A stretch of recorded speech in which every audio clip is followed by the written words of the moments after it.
As part of their enduring commitment to justice, equity, and expression, the Open Society Foundations are proud to sponsor Many Lumens.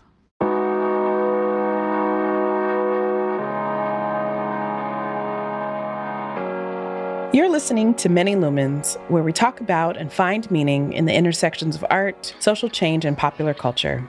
I'm your host, Maori Karmael Holmes. For this episode, I'm joined by poet, activist, mother, and professor Sonia Sanchez.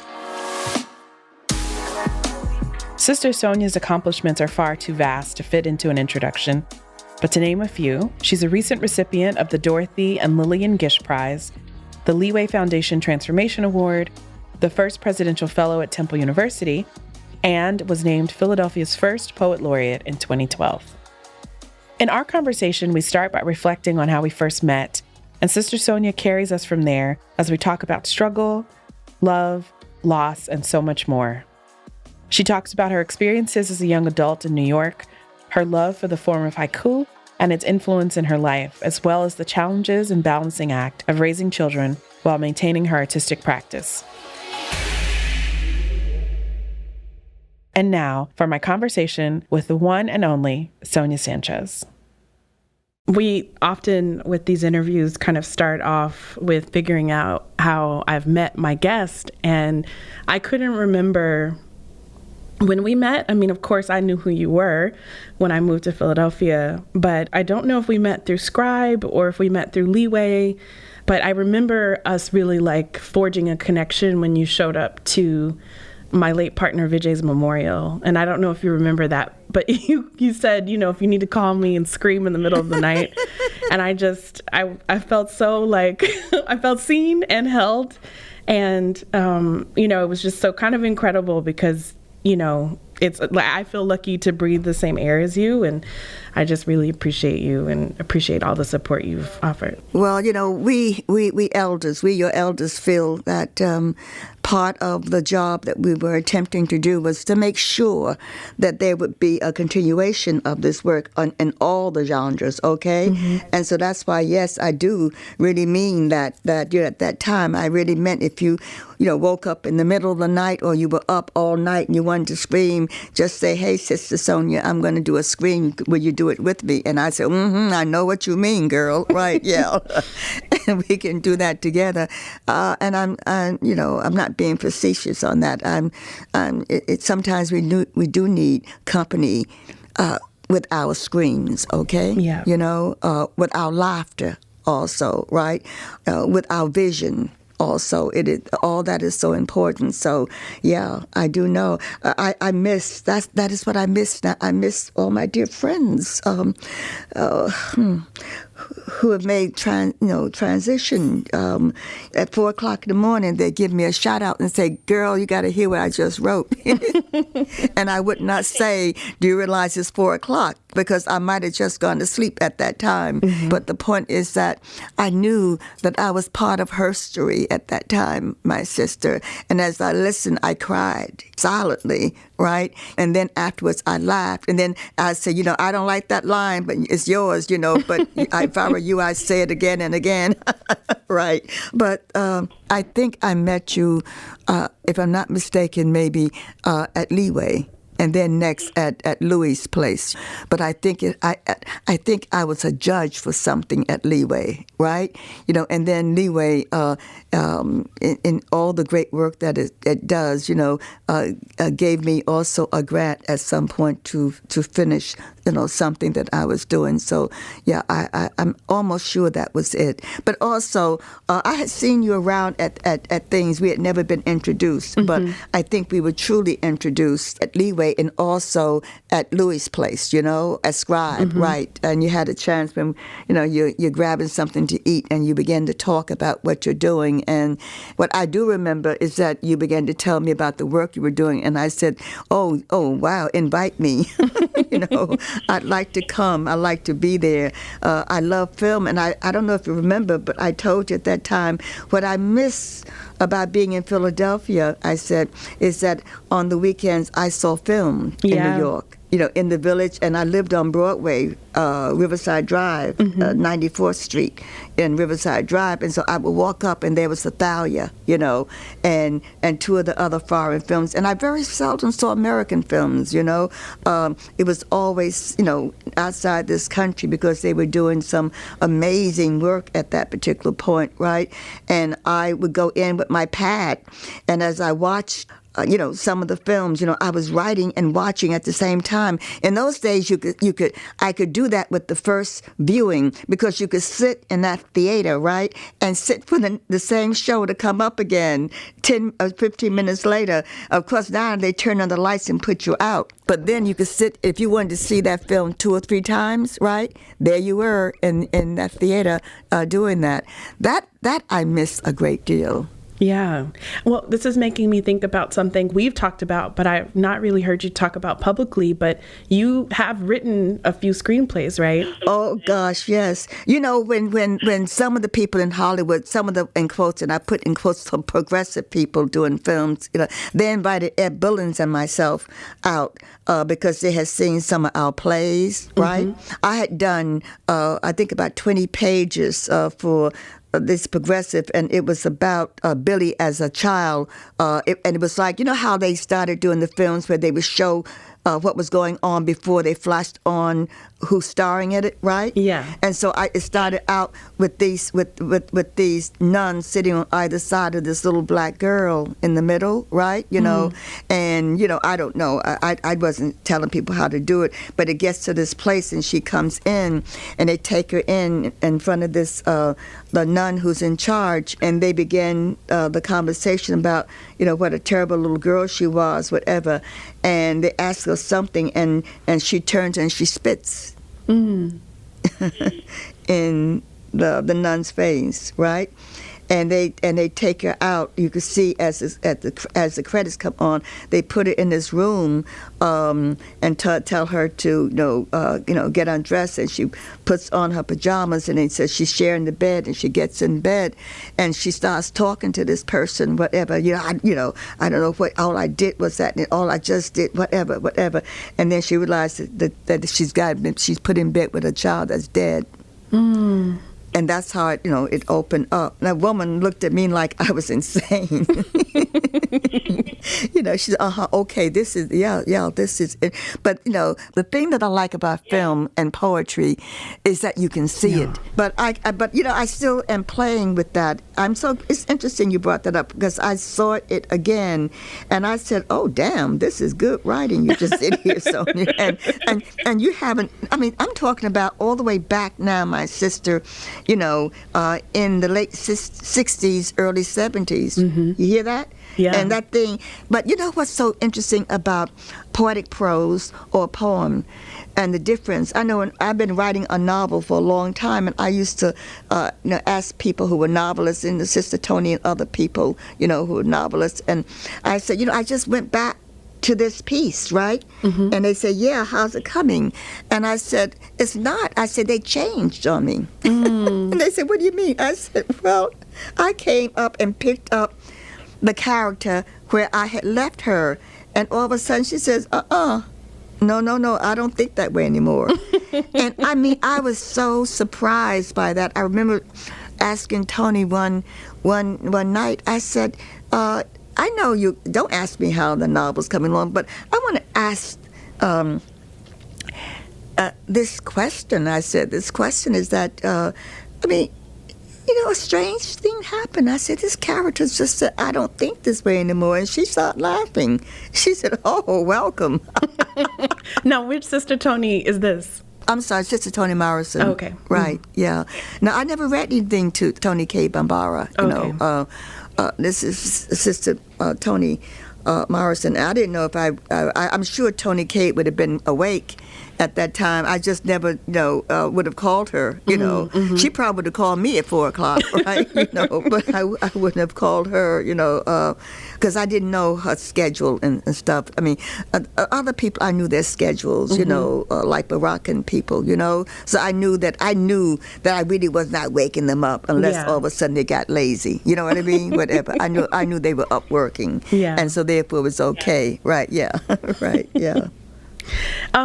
Speaking of schedules, I wanted to ask you, I know you're a Virgo and you're very disciplined, and I was curious if you have, a morning ritual.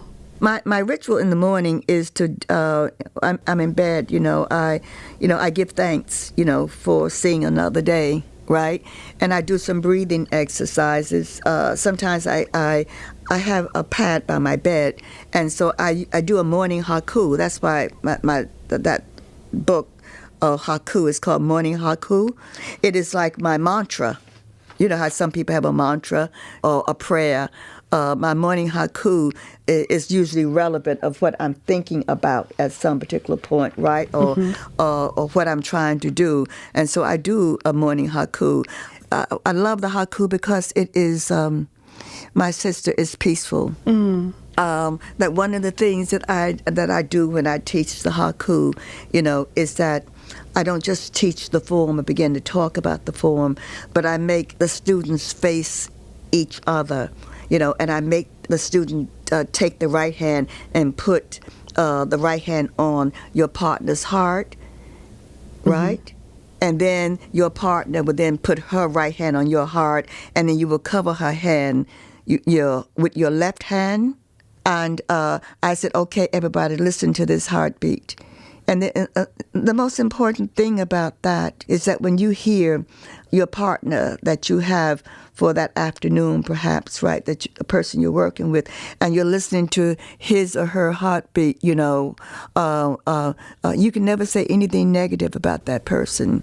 You hear that heart beating, you say, oh my God, this is someone human. This is no one that I talk about, or I roll my eyes at because she said something, or she looked at me funny, whatever.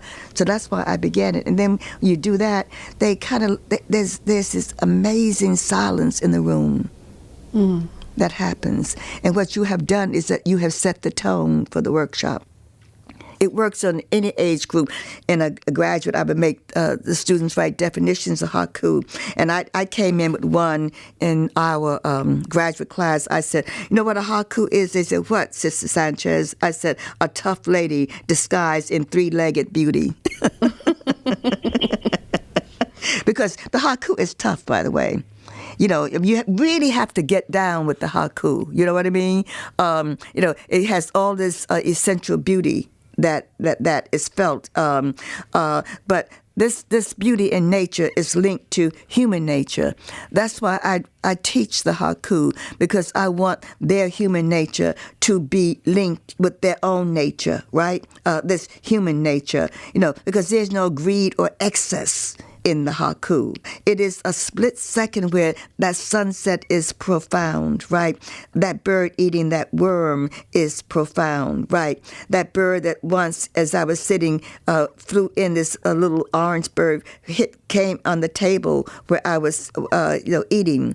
And I mean, can you imagine that? And I'd look, and I didn't want to move because I didn't want to frighten the bird, right? So because this is a profound moment, of this bird, landing on the table here, and not being afraid that I will smash it, that I will hurt it. You know what I'm saying? Right? And so we know then that the haiku poems can explode from a bird landing on your table, from clouds and rain and sunsets and all of these words that fly out on clouds and come from our fingertips. But that's what I feel. So it is, of course, what they call nature poems, right? Which is simplistic in a sense, right? But it is about, if you do see something in nature, it is always linked to human nature. So at some point, you really want to tell people who want to begin wars at some point that if you could get them to understand exactly what the nature that they would be walking in and shooting in and fighting in and killing in, if they really understood that nature, right? They would not go out and kill at all. It is an amazing, what I call an amazing idea, about humans also, linked to nature. So that's why I love the haiku so very much.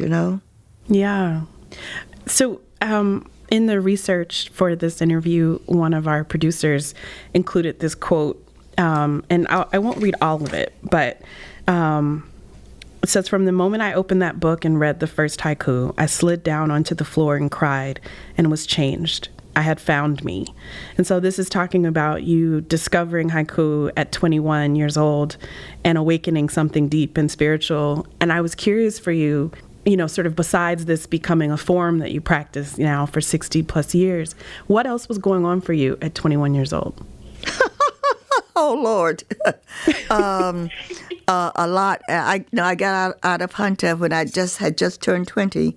I registered right away. I didn't have, we didn't have any money. People weren't giving us money. So I registered for 2 courses because that's all I could afford, in NYU, right? I knew I had done some substitute teaching during the time that I had finished my coursework in September. So I had done some substitute teaching in Harlem. And so the guy there said, this is, you're doing great work with the children, so we'd like for you to come back and, in September you'll have a job, So I said, good, that'd be fine.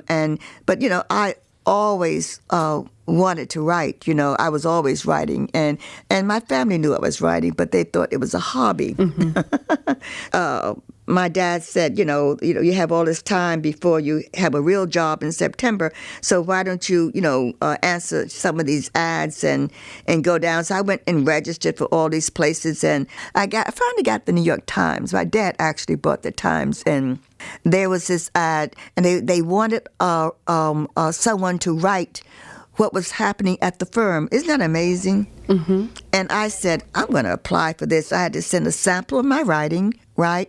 And a CB, yeah. And let's say I did that on a Monday or Tuesday. I got a telegram, and I read the telegram on this Saturday, and it said report to work on Monday. I was hired as the writer for a firm. You got to hear that, whatever. So I remember rushing out getting a blue suit that I had pressed at the cleaners, right? Mm-hmm. And had my blue heels. I was never a heel wearer, so it was like a little tiny pump because I never liked heels. I always thought there was something strange about heels, right? I thought that the legs and the feet really did not like heels at all, right? And I had I had a hat on and a purse and white gloves. Girl, I went down there, and instead of getting there, it says report to work at the telegram said report to work at 9 a.m., right? Mm-hmm. And I got there at 8:30, and I remember looking up at the number in this big building, right? And I went, and the door was locked, and all of a sudden I heard these heels walking down, and it was the secretary, receptionist, right? And she said yes, and I took out the telegram, my sister, and handed it to her. She read the telegram, and she looked at me. We're still outside the door. She read the telegram again, I swear, and she looked at me again for a second time. And she read the telegram, and she looked at me again. And then she handed it back to me and unlocked the door and went inside. Whatever it was, there was also a back entrance to this place. I didn't know, whatever. Because she told me to sit down, and I sat down. And I'm excited, and I'm looking around thinking, I will be working here. Right, whatever. And she got up and left. She took one of those old-fashioned typewriters. She took this little leather thing off and set up, whatever, opened her drawer and brought out all the things that she had, whatever, et cetera. And then she went behind a door, one of the doors, and she was gone. And I'm sitting there, and by now it's about 9:15. And she comes out, and she starts typing on that typewriter. And the door opens, and this guy came out and said, yes, can I help you? And I stood up and handed him the telegram. And he did the same thing she did. He read the telegram, and he looked up at me. He read the telegram again, and he looked up at me. I can still see it, my sister. Mm-hmm. He read again for a third time, and he looked up at me, and he said, I'm sorry, the job is taken. Mm-hmm.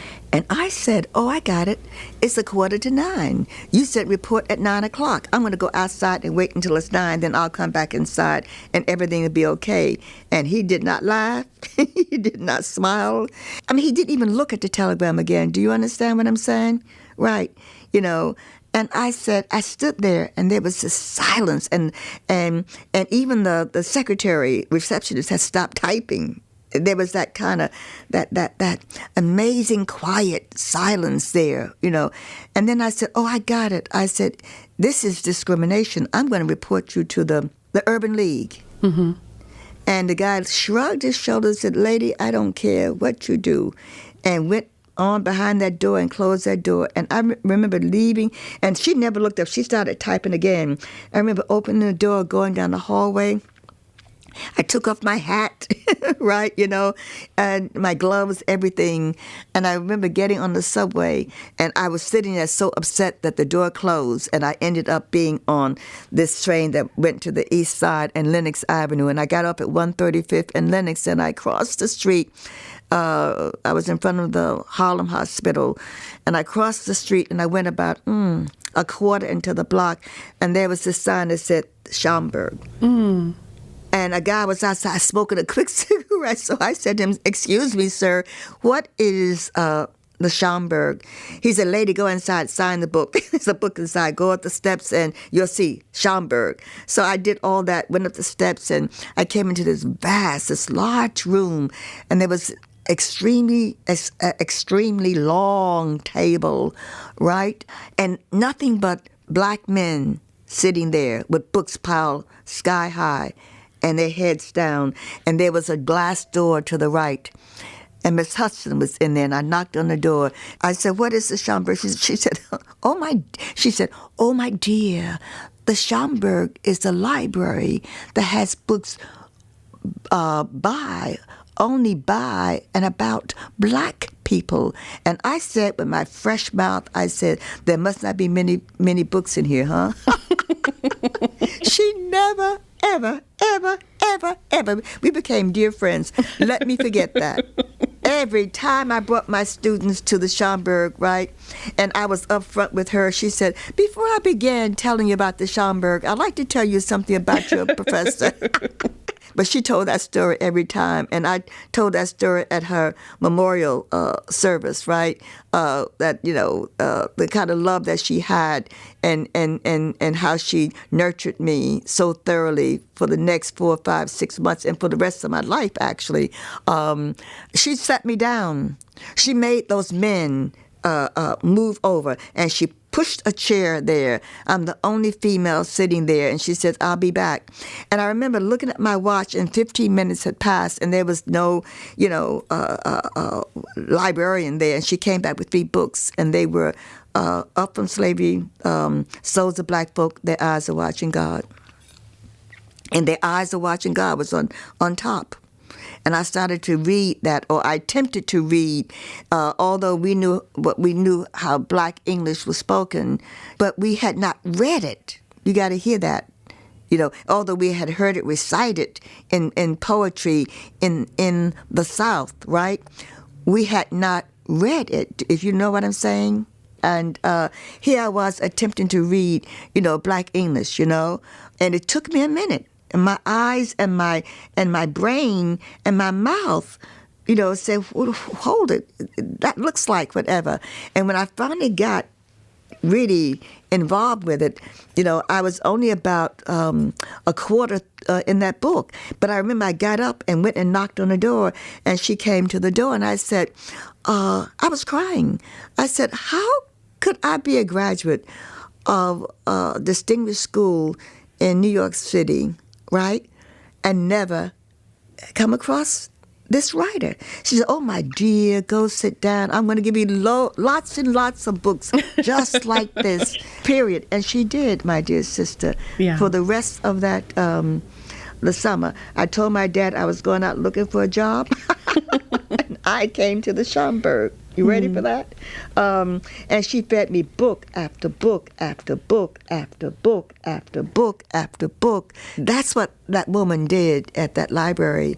She saved my soul, my dear sister. At that bookstore, the 8th Street bookstore, saved my soul also too, because I saw something that was also a part of the souls of black folks, the soul of that haiku, right? That we as black folks in this place called America could not always do the fringes. You know what I mean? Yeah. When we were talking and seeing, we had to see right at the soul. Do you hear what I'm saying? Right at the center. There was no time for excess, whatever, because it either meant our life, it either meant getting that job, it either meant getting into grad school, it either meant going to college. It meant something, so you didn't have time to be flowery and go and say as a long kind of essay, whatever. You had to dive deeply deep into, the soul of what you needed to say to that person, at that particular time. So, if we were to teach more people the haiku, and I always said when I taught the haiku to children, I would say, if you get mad in the morning, I want you to go in the bathroom or wherever it is that you have Circes from a family, right? And write a haiku or recite a haiku that we've done, okay? All right? It will bring you peace. I want you to breathe the haiku. It'll make you so you'll be able to go to school not angry, not furious, right? Not ready to start a fight, not ready, unready to learn, whatever. But the haiku will accompany you to school in a peaceful manner, because this is so important to you in this unpeaceful place that we live in. BlackStar Project celebrates and uplifts Black, Brown, and Indigenous artists. We produce the annual BlackStar Film Festival, many Lumens, Scene, and other projects, creating the spaces and resources artists need to thrive. Learn more and support our work at blackstarfest.org. You're listening to Many Lumens, and now back to my conversation with Sonia Sanchez. You have been at the forefront of experimenting with language and sound and, devising ways to translate that, which was, and I think in a similar way, it's interesting that you bring up, Zora and writing sort of a Black American dialect on the page. You've done something similar in your poetry, right? And finding ways to translate, for instance, a scream or other kinds of unutterable sounds. And so curious for you, how do you challenge, or what are the ways that you challenge readers in the ways that language is used? Right. Well, people didn't like what we were doing, earlier. I mean, that's even famous Black writers, right? And could I be a professor and just correct you a little bit? Yes, please. With much love. Yes. Okay. I always hesitate with some of the younger people, because sometimes when I say that, and if I do it out, loud with joy, as a teacher, whatever. Sometimes, whatever. But it's not dialect. It's Black. It's Black English. It is what we did. They call it dialect, and on many levels to defame it. You know what I mean? But it is our Black language, as Jimmy said, as Baldwin said, hey, that's what this be, this is Black language, this is Black English, whatever, and he said, thank God it's not the English that comes out of Europe, right, out of England, whatever, right, but it's our own Black English. This is the English. We need to sanctify it. We need to say it was holy. It was like how we began to look at this place in America where we be. where we were, whatever, and we took, we took these words, right, and we mixed them with the beat of that African beat, so quite often a lot of our words were a lot of the names we named our children were polysyllabic, you know what I mean? Yes. Whatever. I mentioned one day a journalist called me from one of the newspapers, and she was doing an article on these funny names that black people were giving their children now. And I said, what do you mean, right, and she said, well, these names that, I said, oh, you mean these polysyllabic names, right? They have more than one syllable attached to it. They're 3 or 4 syllables, right? Mm-hmm. And I said, well, I don't think they're strange. I said, my generation, because we were searching for ourselves, right, and because we knew that the search also meant, the continent of Africa, I said simply that, we gave our children African names. We researched it. We had a chief name some of our children after they observed them for about a week or 2 weeks, whatever. We did this kind of thing, I said. But this generation, they didn't necessarily want to name their children African names, but they kept the polysyllabic part of it, right? That was African on that level, and they gave them names, like Shaniqua. Mm-hmm. But this is what I did. I got off that phone. I was so angry, right? I mean,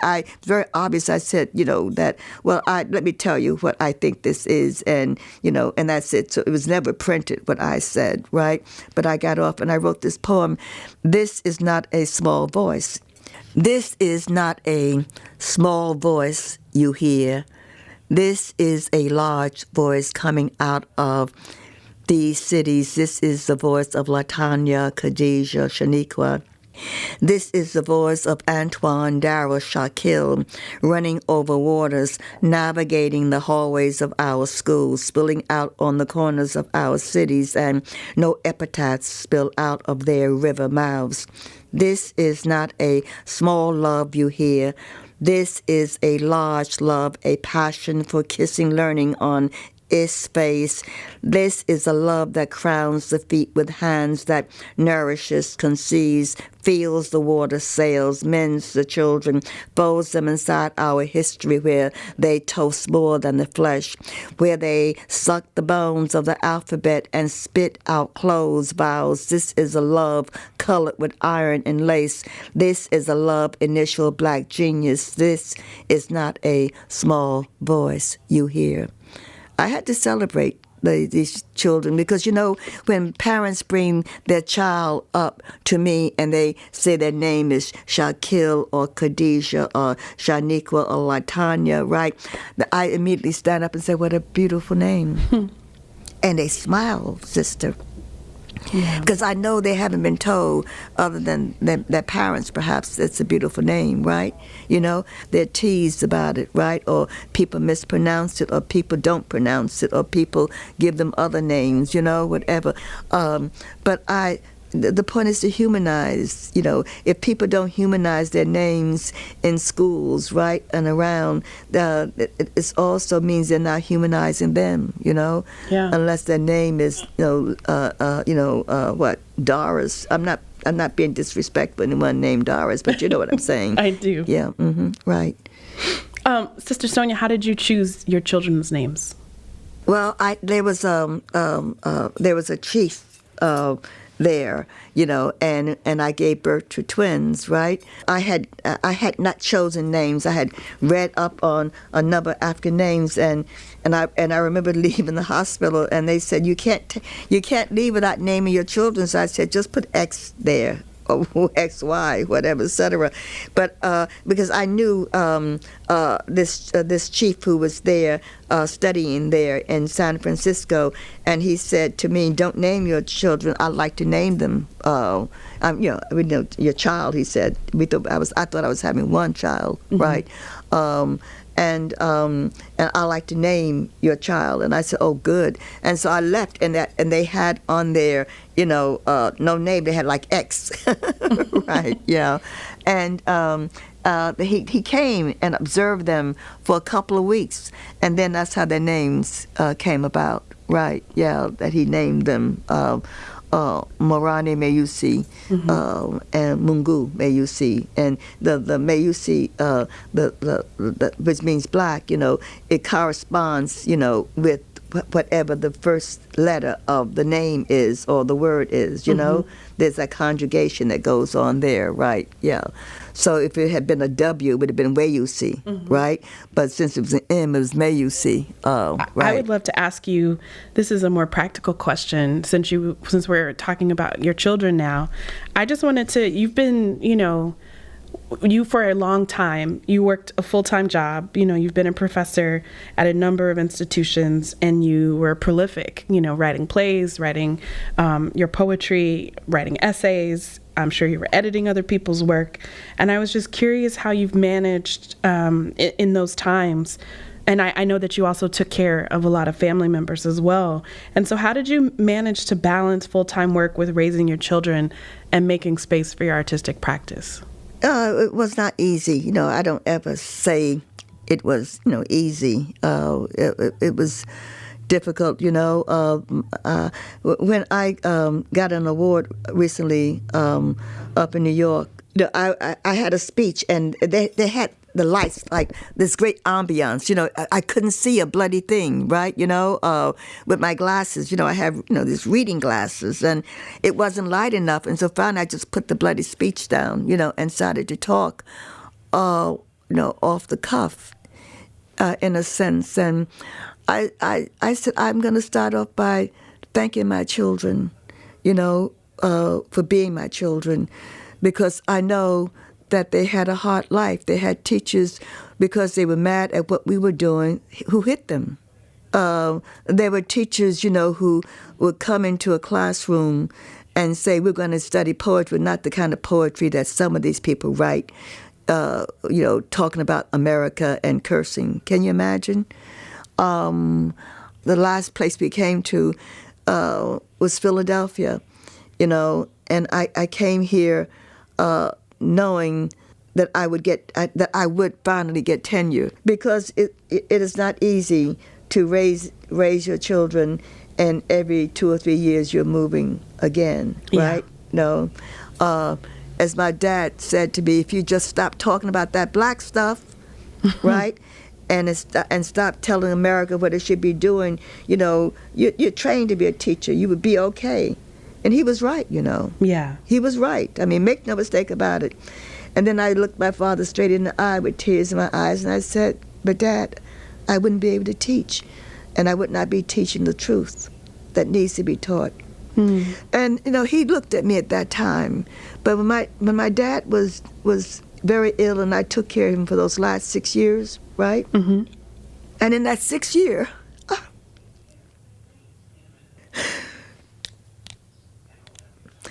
he said to me, read me that poem that you did about me. And he was talking about the book, Does Your House Have Lions? And it was a book dedicated to him and my brother. Yeah. And I started reading. He asked some questions about it, And then I read the whole section on my father, and he said at the end of that section, you got me right that time. I said, you're right, I did. But I got him right with love. Yeah. When I first started writing about my father, I was so angry, about what he didn't say and what he didn't do. You know what I mean? And all the women, around, whatever, etc. But when I did Does Your House Have Lions, a book that came from reading a lot of history and herstory, I began to talk about our ancestors and how they came to be, and how they enter into our lives, and how they stayed in our lives, and how they loved us, and how they protected us, and how they lived. all in that book, I wrote about my mother who died giving birth to twins, and that book was all chronicling, us, as that family, my brother becoming ill, and dying. My brother, when I will fly all the way home from, I think I was in France at the time, to be there, to come in, and I would always kind of wash him down, because he was always hot, and how I began to talk to Chinua, about what I wanted to say, lines, because it's in rhyme royal, that book, which was hard, A-B-A-B-B-C-C, that was a rhyme. So it had to rhyme properly, right?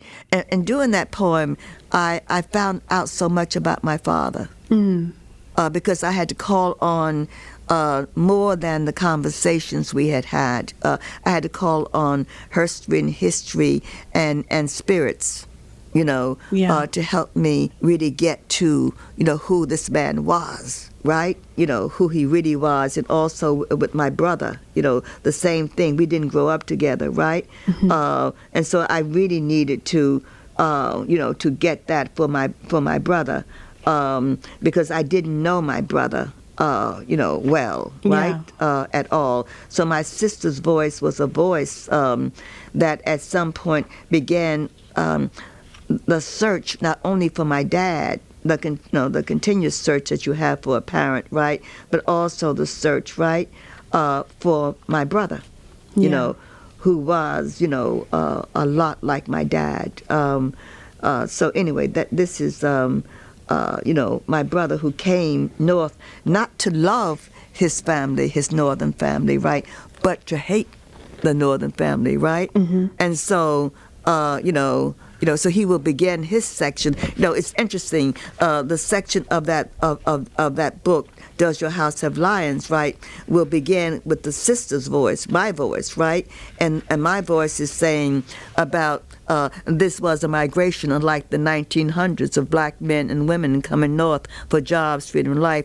This was a migration to begin, to bend a father's heart again, to burst seduction from the past, to repay desertion at last. I mean, that's the upbeat voice of the sister's voice, right? Talking about, my brother, And so I, who was just learning about my brother, I said, imagine him short and black, thin mustache draping thin lips. Imagine him country and exact, thin body, underfed hips, watching at this corral of battleships and bastards, watching for forget and remember, dancing his pirouette.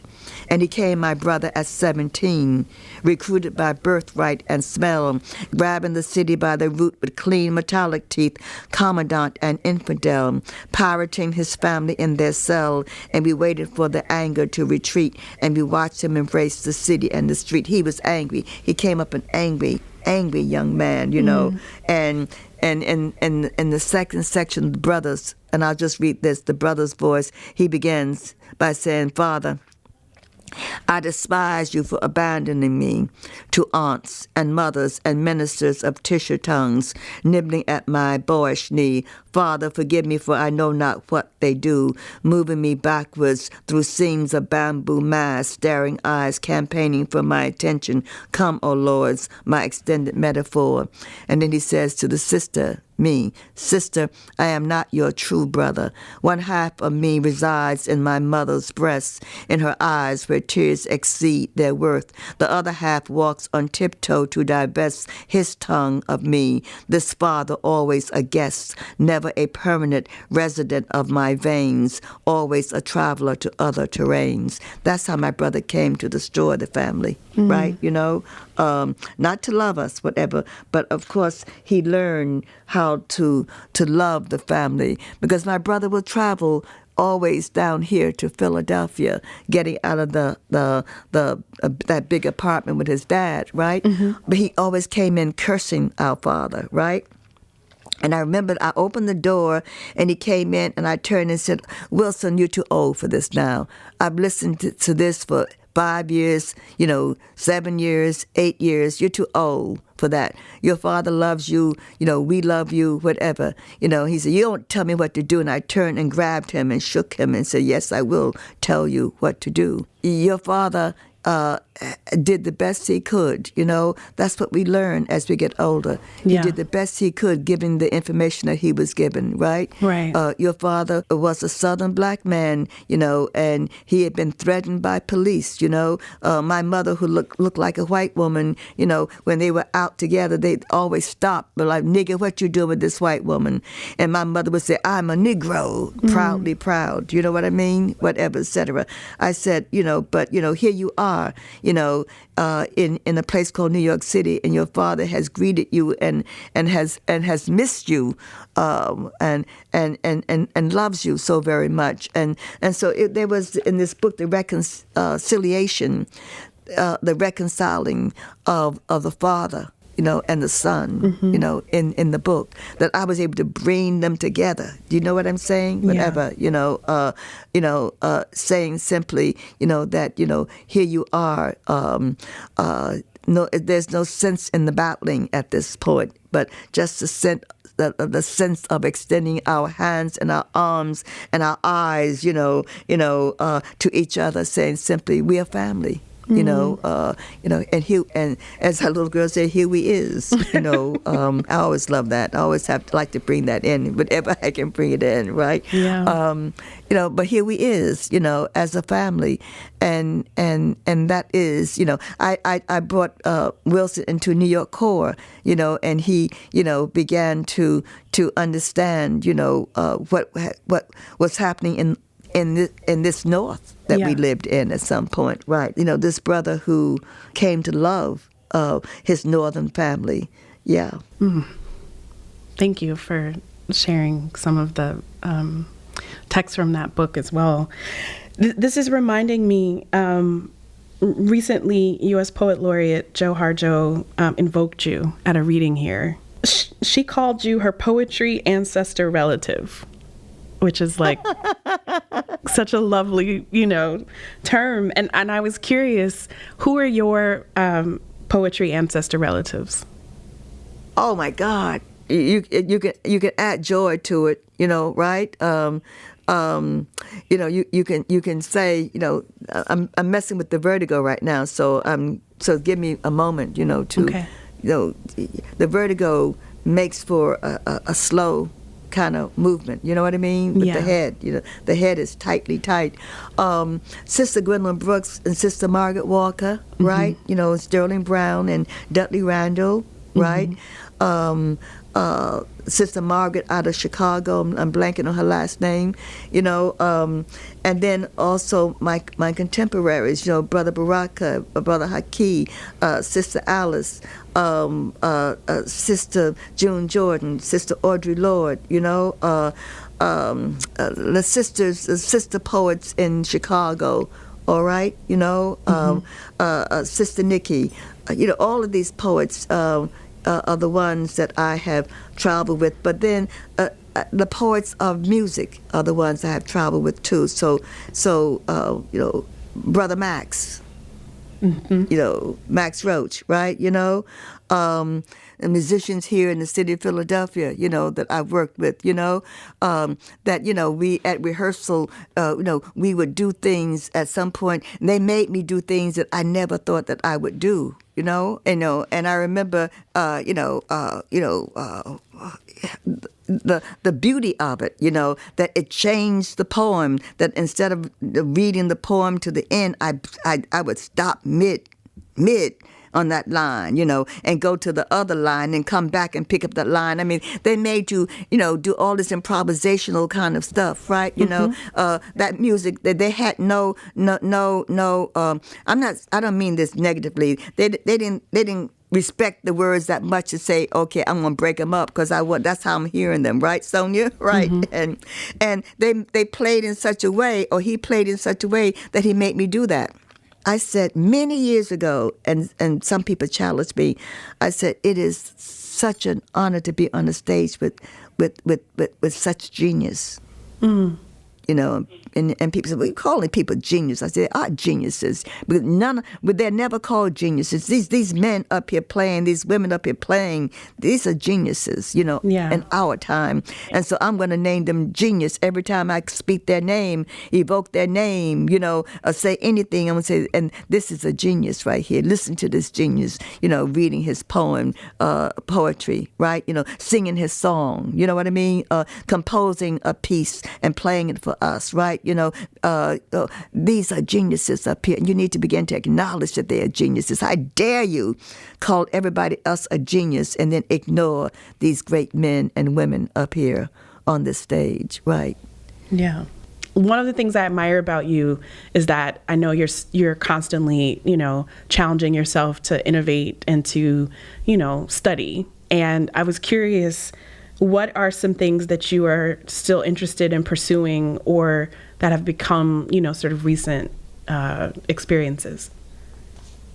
Well, I am struggling with a memoir right now, right? And I'm struggling because of this concussion. You know, I can't write as long as I, you know, usually have done before, but also it's so bloody much, you know? You know, you don't know how to cut sometimes. I probably need an editor over me saying ////, you know, whatever. But I want to have time to really write so I can tell people how beautiful it is to be involved with struggle. That how struggle will form you and not deform you. You know, how it will bring you through, it will open doors and bring you through doors that you never thought would ever open to you, right? You will never have the ego that sometimes you see some people with. I mean, struggle will make you understand, like, girl, I lost that fight, you know, whatever. We used to come home from you know, whatever, and it lost, whatever. And, you know, that struggle was, what ego you're going to have? Go, oh, look at what we did. Yeah, look how we failed, and quotes failed. And not fail, you didn't get what you wanted, but it was not failure. It was the only failure there was is that you didn't get necessarily what you asked for, but something else came about at that point.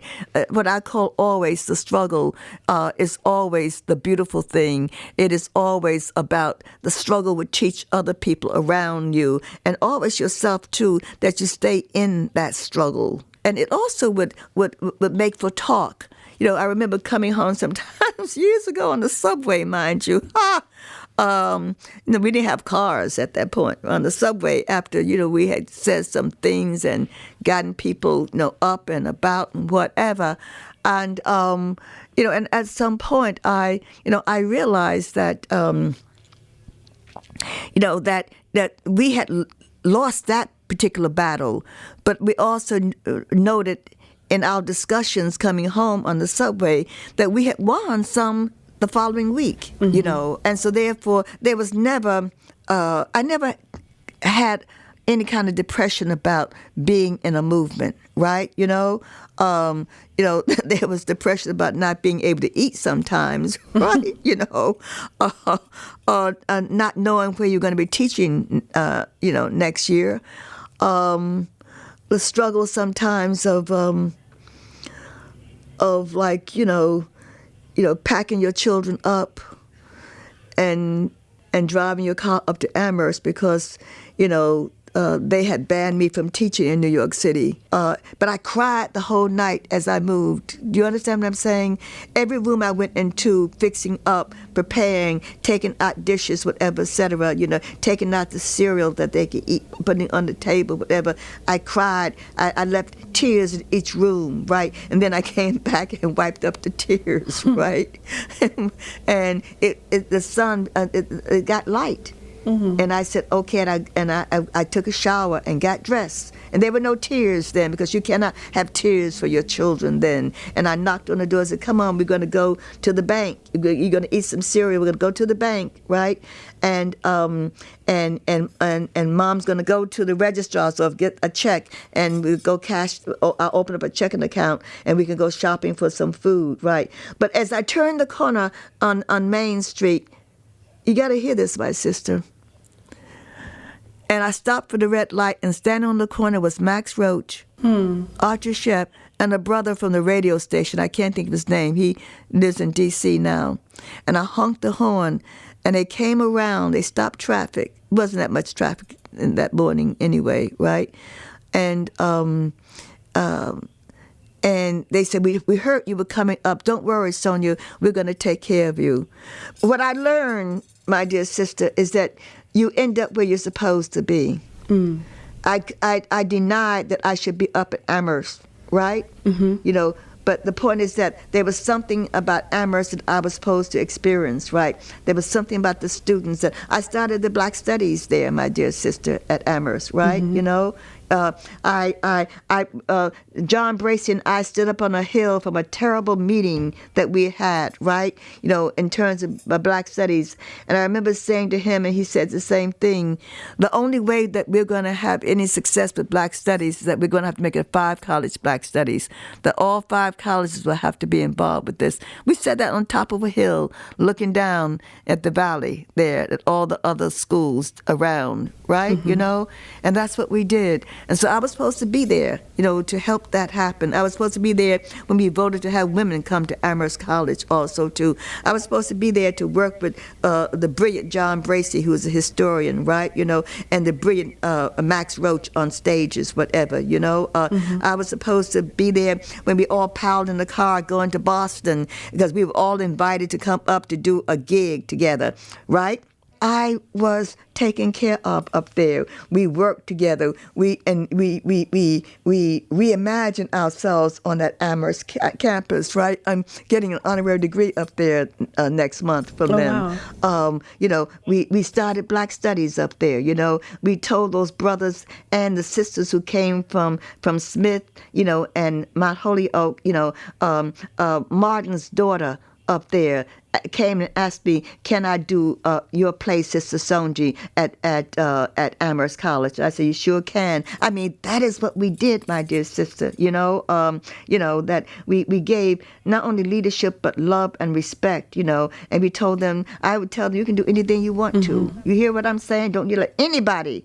And if they do tell you that, come get me, because I'll go get in their face.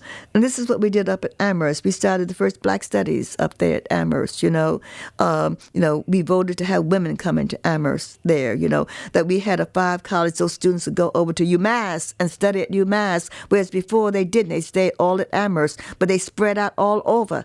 That 5-college, but they're supposed to do it. They're not supposed to stay together, in this little, we're all superior because, we're here at Amherst, whatever, and you're at UMass, it is about socialization and saying you need to know those students who go to UMass, right? Just as they need to know you who go to Amherst. That is what I did up at a place, and what we did, Professor Bracy and all the other professors up there, the musicians up there, Max, Archie, how we did programs up there, how we at some point let them see how we worked together and smiled together and talked together, and had their interests, not just Black students, all those students, fought to get in our classes, my dear sister, okay? Because they knew that we would treat them as human beings, This is important that they understand that we would treat them as human beings, okay?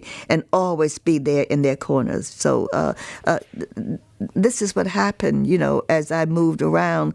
But it was a hard set, because I knew all the time that you cannot, it's so hard to pull children up out of a school, right?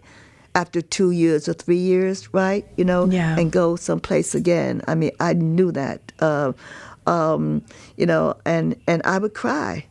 at night. Because I began, sometimes I would say, why can't you, maybe your father's right, why don't you just shut up? Whatever. But you see, my sister, you had to initiate Black Studies. We were at Black Studies at a place called San Francisco State. Those students, those people thought about doing that, and we were invited to go out there, and we went out there and started the first Black Studies in America. Can you imagine what that was about? Can you imagine that there was a knock on my door also, too, by my landlord, a wonderful Japanese-American man, who gave me a beautiful Samoyed dog, and he said, Professor Sanchez, these gentlemen want to see you, and they stepped in the door and said, said FBI, and proceeded to say, you're teaching Du Bois, Wright, Garvey, Baldwin. I mean, all of that. And I said, yes. I was so naive. And people say, oh, y'all was some tough people. I said, no. I was just as naive as everybody was. I mean, at the beginning time there in the mid-'60s, I said, I had to explain. I thought I could explain to these men, right, these two FBI men. So, yes, I'm teaching, them, because you cannot teach Black Lit without them. Right. You cannot teach, without Langston Hughes and all these other people, et cetera. And he turned to my landlord and said, put her out. She's one of those militants on campus, and she'll bring you trouble, whatever. And my landlord, who was a lovely man, said, Professor Sanchez, I'm going now. Right. And he left. And, these people, I mean, they were so angry. And you know why they were angry? Because we resurrected Du Bois. Can you imagine? Zora Neale Hurston, all these people were resurrected that nobody taught, unless maybe you were in a Black school someplace, right? But then and we taught it as amazing literature, whatever, et cetera. That's what we did. And we taught writing where they could write the way they wanted to write, not the way other people wanted them to write. They could write with their sound, with that Black sound, with that African sound, with that scream, right? With those words that talked about their mama and their daddy, and their brother, and about growing up in Harlem. All of that came about because we were there. And we cried together. When someone read something, we weren't afraid to cry because we had lived that also in Harlem, where we grew up, But it made them so strong. It made them look up at the world and say, I can do this, because that was the whole point. No one will tell you what you can't do, right? You said, I can do that, you walk with the spirit of these people who've come before you, period, whatever. That's why they were there. That's why they escaped from that enslavement. That's why they started schools and businesses, whatever, although they got burned down in Tulsa, whatever, But the point is simply, this is what we were about, and this is what we did. And, and yes, I did cry at night because I knew that, that it was difficult for children, to be pulled all around the country.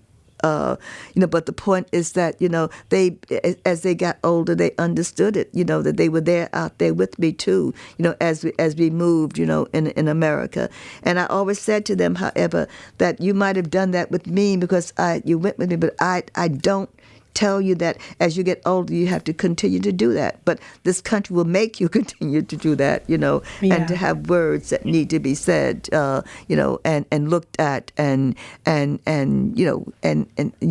movement that you do in terms of just trying to be human on this earth at some particular point, right? Yeah. It's as I said up in New York, when I got the Gish Awards, and I talked to my children and to the people there, that it has not been an easy road, but I have never complained about it. And sometimes, the powers that be, got us at some point, but we always would go and talk about it. And try to figure out, and I'm also, I might not with this right now, this poem. But Grace Boggs also, who was a great sister that I also love, she said, my revolution is to share our love and beauty and one history and one herstory, right? Expression, successes and failures. And she said, of exits and entrances, to make space for our souls. Isn't that something? To make space for our souls. That's what I've been trying to do, my dear sister. Our revolution is to share, right? Our love and our beauty and our history and our herstory, right? And our successes and even failures, of exits and entrances, to make space for our souls. That's what I've been trying to do all these years. What am I, 86? I think so. I'm sorry if I forget. I'm 87. I'm not sure. 87 maybe. I think I'll be 87, in September? Or 88 in September. You get up there, you just don't really pay attention that much anymore, right? But I'm trying to make space for our souls, and that's one of the things that we try to do for you younger people, right? And one of the haiku that I wrote is, I said, finally, to remember that you gave light to our eyes. That's what I wrote, right? When I remember my students, right, that they gave light to our eyes. We kept looking for the light when we were teaching. You know what I mean? And when we saw it, we cried. We cried tears of joy, finally to remember you gave light to our eyes. That's what they did, right? Yeah. And Sister Gwen, in teaching, when she ended her poem, we are each other's magnitude and bond, right? She said, and I probably missed some lines. She said, that time we all heard it, cool and clear, warming in music words, devout and large, that we are each other's harvest, we are each other's business. That's what I want people to remember, right? If you remember nothing else, that we are. I tried to do what Sister Gwen wrote, and all the other people who came before wrote, that we are each other's harvest, we are each other's business, we are each other's magnitude and bond. That's what we are. And the great, great, great haiku poet Basho said, don't follow in the footsteps of those who came before. Seek what they sought. We're not asking people to follow, but seek what we sought, and you will know what that's all about. Seek what we sought. Thank you so much, Sister Sonia. This is going to be a hard show to edit because you just dropped so many gems. Thank you so much for wanting to do this interview, and I hope I was able to give you what you needed and what you wanted, my sister. Thank you. Open my eyes. When did I start being surprised by things like blue skies? To find out more about Sister Sonia's work or to purchase one of her many books or CDs, check out her website at soniasanchez.net. Wanted to leave, being young in my past. Why did I think that? This season of Many Lumens is brought to you by Open Society Foundations. It is produced by BlackStar Projects in partnership with Row Home Productions. The host and executive producer of Many Lumens is me, Maori Karmael Holmes. This episode was produced by Dallas Taylor. Associate producers are Irit Reinheimer and Farah Rahaman. Our guest associate producer for this episode is Shami Ali Naeem. Managing producer is Alex Lewis. Executive editor is John Myers. Our music supervisor is David Little Dave Adams, BlackStar's Music and Cinema Fellow, supported by the Pop Culture Collaborative. Our theme song was composed by Vijay Mohan and remixed by Little Dave. This episode features music by Mochi Robinson and Zoe Lemon. If you liked what you've heard so far this season, please leave us a review on Apple Podcast and let us know what you think of the show. In the wind, put us together. With gold, we are better. We are again. Just Sending you light, and see you next time.